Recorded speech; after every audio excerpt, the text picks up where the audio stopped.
Alright, hello everyone, how are you guys doing? I hope you guys are having a wonderful day, and today we are here with another comparison video, so hopefully you guys enjoyed the last one. If you guys haven't seen it, make sure to check that out. But today we are here with another comparison, so today we will be doing this on Brutal Black Dragons and the best weapon to use while you are there. But before we go ahead and talk about this, I want to go ahead and shout out the last bond giveaway winner, which is fried eggs, as you guys can see here on screen. If you're watching the video, man, go ahead and get in contact with me in RuneScape. If not, I will have you added and eventually we'll find each other.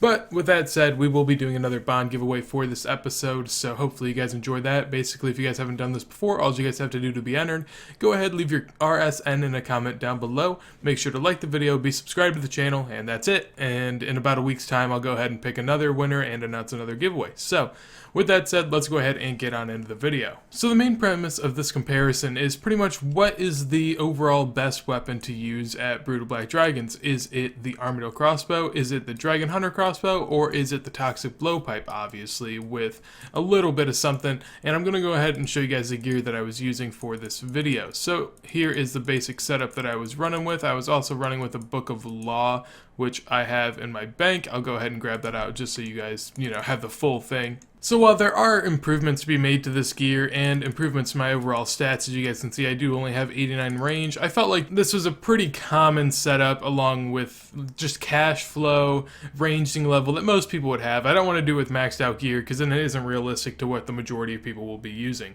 So in this video, go ahead and make sure to remember that I am using Diamond E bolts. I have 89 range. I am using range potions during the kills. This is my setup. I will tell you guys that you can switch from Ruby E to Diamond E. However, I just went with Diamond E as most people come here to AFK, and that's primarily what you should use if you want to AFK the longest, and they're pretty efficient as is.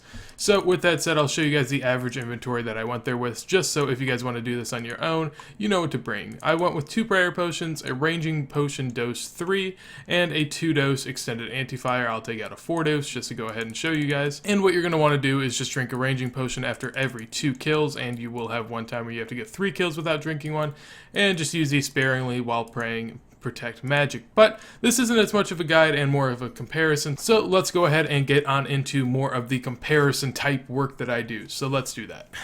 And here we are. So as usual, we start off with the overall comparisons, the requirements, the cost, the speed, and just the overall stats you can see on these weapons. So the first one that we have here on the left is the Dragon Hunter Crossbow. It's really counterintuitive to what you would think. It has the lowest range requirement, however the highest price for that weapon, so it's a little weird, but obviously the requirement is 65 range. You're going to go ahead and have a cost of 31.5 mil. The attack speed is a 4 with an interval of 3.6 seconds, and basically 95 plus range in the attack bonus, and other than that, not a whole lot to see there. Now, when we move on over to the Armadillo Crossbow, as you guys can see, it has a 100 plus range attack bonus. On top of that, it does have a requirement of 70 range and costs a little less at 27.2 mil, however, very comparable. If you have the amount of money for one, you could probably scrap together enough to get a Dragon Hunter if you wanted one. But with that said, they do have the same attack speed, so practically the same thing, however, just 5 more range attack bonus with the Armadillo Crossbow.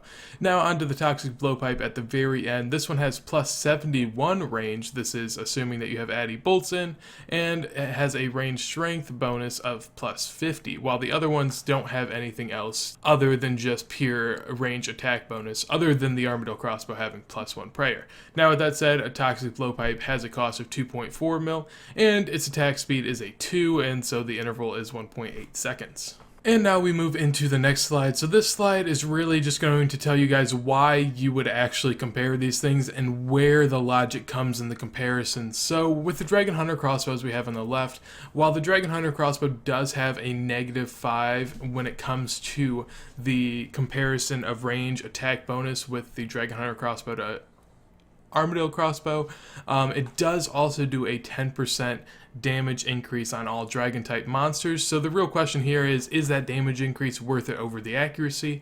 Obviously, if we go on over to the Armadillo Crossbow, as I said before, you do have the added accuracy in regards to range attack bonuses. However, you also have a spec on this weapon, however, which you do not have with the Dragon Hunter crossbow. So with this, you have a spec that allows you to have an accuracy increase of 40%, and you can use the spec twice while still having 20% spec remaining. Now onto the blowpipe. Basically, the blowpipe is a very simple one. The blowpipe is a 2-tick weapon, which is extremely fast and decently accurate. However, is the accuracy really worth it, or the lack of accuracy compared to how fast the weapon functions? That's something that we will go ahead and compare now. So when we go ahead and compare the kills per hour, they're all relatively similar. As you guys can see, with the Dragon Hunter crossbow, we were able to get 26 kills per hour. With the Armadillo crossbow, we went ahead and got 24. And with the Toxic Blowpipe with Addy Darts, we went ahead and got 27.5. Now, as you guys can see, the Armadillo crossbow to Dragon Hunter crossbow comparison pretty much tells you, go ahead and use the Dragon Hunter crossbow. Considering it's only an extra 4 mil, you're not going to lose any of that money really, and I mean, you know, extra 2 kills an hour does add up over time. Now, the real comparison comes with the Dragon Hunter crossbow to the Toxic Blowpipe. As you guys can see, you move from 26 kills an hour to 27.5, which seems like something that you would want to do. However, if you go ahead and look down below, the cost per hour for all these weapons has been listed, and for the Dragon Hunter crossbow and Armadillo crossbows, they use the same bolts and have the same attack speed, are both 118k, and the Toxic Blowpipe, while attacking faster and using scales and adamant darts, came in at a cost of 300k an hour. So that is what we have from here. Let's go ahead and make an assumption on this. So with that said, the overall comparison, as I said before, shows us that the Dragon Hunter crossbow is obviously far superior to the Armadillo crossbow. However, while the Toxic Blowpipe does gather another 1.5 kills per hour, it does so at the added cost of 180k, and since the Brutal Black Dragon average is around 30 to 35k per kill, that 1.5 kill per hour that you are averaging more with the Toxic Blowpipe is not going to be able to recoup that 180k loss that you were going to take by using it, thus making it not feasible to go ahead and use the Toxic Blowpipe or Armadillo crossbow, and would make the weapon of choice the Dragon Hunter crossbow for obvious reasons. So hopefully you guys enjoyed the video. If you guys did, make sure to leave a like. I really had a lot of fun with this, and I mean, it's always a good time. So in the future, obviously, as always, I'm taking suggestions on comparison videos I should do. So if you guys have any ideas, go ahead and leave that in a comment down below as well. Obviously, if you guys enjoyed, make sure to leave a like. If you guys want to show some support to the channel, go ahead and leave a sub. My Twitter's in the description. There will be a Discord in the description as well if you guys want to come and join that little community that we're kind of building there. But with that said, I hope you guys have a wonderful day, and peace. And can you imagine I'm doing all this at 5 a.m.?